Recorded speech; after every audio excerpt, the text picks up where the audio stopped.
एक बार एक चोरों का दल लोगों को लूटने शहर में आया। उनके पहुंचने पर दो चोरों में इस बात पर झड़प हो गई कि पहले कौन लूटेगा। आहा, आखिरकार हम शहर में आ गए। मैं तुम सबको रास्ता दिखाऊंगा। मैं बताऊंगा कि कहाँ चोरी करनी है और कहाँ जाना है। मैं तुम्हें बताऊंगा कि क्या करना है और कहाँ जाना है। तुम सब मेरी सुनोगे।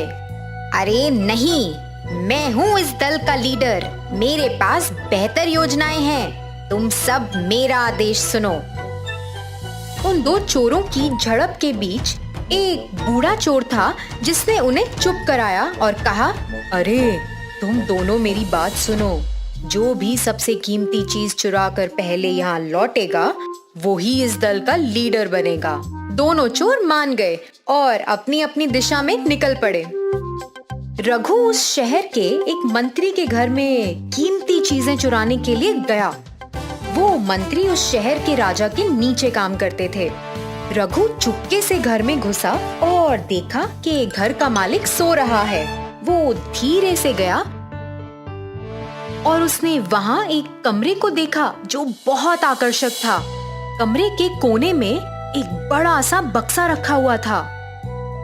रघु को लगा इसमें तो बहुत से गहने पड़े होंगे और उसने धीरे से उसे खोला।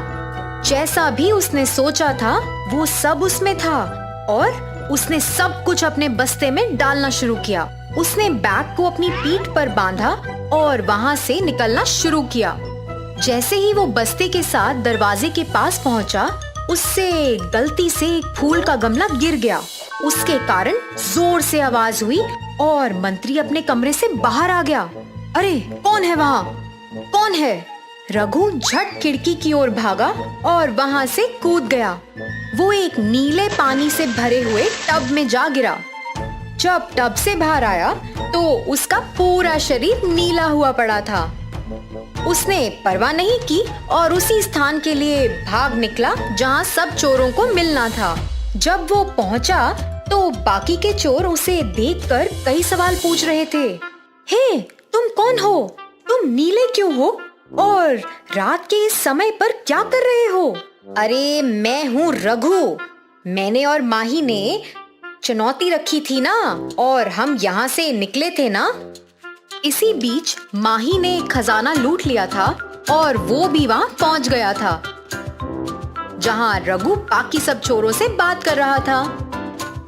जैसे ही उसने रघु को उस नीली डाई में रंगे हुए देखा, उसने पहचान तो लिया मगर नाटक करने लग गया जैसे उसे कुछ पता ही नहीं कि वो कौन है। हे, तुम कौन हो? अरे मैं ही हूँ रघु। देखो मैं क्या लाया। मैं ये चुनौती जीत गया हूँ। मैं तुमसे पहले और तुमसे ज्यादा खजाना लाया हूँ। मैं ही हूँ इस दल का अगला लीडर। अरे तुम झूठ बोल रहे हो। तुम बस नाटक कर रहे हो। रघु तो ये चुनौती जीत ही नहीं सकता। तभी उसने तुम्हें भेजा है लगता है। उसने ये योजना बनाई ही होगी और वो बहुत बेईमान है। बाकी चोर आपस में खुसफुस करने लगे। वो माही की बातों में आने लग गए थे और सोचने लगे कि रघु तो ये चुनौती शायद जीत ही नहीं पाता। उन्हें लगा ये सब एक योजना है।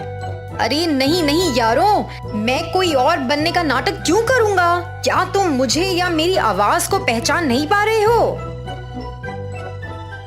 माही चुप था और उसे नहीं पता था कि क्या बोलना है। कुछ देर में आसपास लोग इकट्ठा होने लग गए। तभी सिपाहियों को इसके बारे में पता चला और वो भी पहुंच गए। उन्होंने इन चोरों को यहाँ पहले कभी नहीं देखा था और उन्हें भी नहीं पता था कि क्या हो रहा है। तुम दोनों कौन हो और रात के इस समय में क्या बहस हो रही है? अभी मेरे साथ राजा के घर चलो। हाँ हाँ चलो, मुझे वहाँ ही इंसाफ मिलेगा। मैं भी आऊंगा। मैं राजा को सब बताऊंगा और उनकी सलाह भी लूंगा। सिपाही और चोर राजा के महल में पधारे। सिपाही ने राजा को प्रणाम किया। ओ राजा जी, हमने शहर की सरहद में इन लोगों को इस समय लड़ते हुए पाया। हमें इन पर शक है तो आपके सामने पेश कर रहे हैं। राम कहाँ है? फिर राजा जी बोले, रामा कहाँ है? उसे अभी यहाँ हाजिर होने को बोलो। राजा ने बस ये बोला ही था कि रामा वहाँ हाजिर हो गया। प्रणाम मेरे राजा। अच्छा, तो ये लोग जो सरहद पर लड़ रहे थे यहाँ आ चुके हैं। रामा माही और रघु को घूर रहा था। तुम पूरे नीले क्यों हो? रघु सोच में पड़ गया कि क्या उत्तर देना चाहिए। मैंने तुमसे कुछ पूछा, बताओ क्या हुआ? रघु हकलाना शुरू हो गया और उसने कुछ बेतुका जवाब दिया। बारिश हुई और मैं भीग गया, ऐसे ही फिर नीला हो गया। अच्छा, तो बाकी लोग नीले क्यों नहीं हुए तुम्हारे साथ? अरे बारिश वहीं पे हुई थी जहां मैं खड़ा था साहब। उस बड़े से बस्ते में क्या है? वो भी नीला है? रघु तो डर के मारे कांप उठा।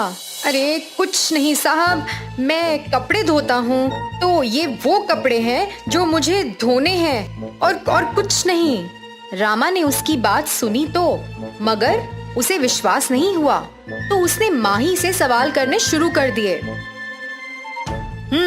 अब तुम बताओ, क्यों बहस कर रहे थे? साहब आपने तो मुझे साहब आप ही हैं जो मुझे इंसाफ दिला सकते हैं। मेरे और मेरे दोस्त रघु के बीच एक चुनौती रखी थी, मगर मुझे नहीं पता कि ये कौन है। मेरा दोस्त रघु यहाँ नहीं है और ये आदमी झूठ बोल रहा है कि यही रघु है। राजा जी, जिस आदमी ने मंत्री के घर चोरी की है वो ये नीले रंग में रंगा हुआ है। चुनौती ये थी कि जो भी इनमें से सबसे कीमती चीज सबसे पहले लूटेगा वो इनके दल का सरदार बनेगा।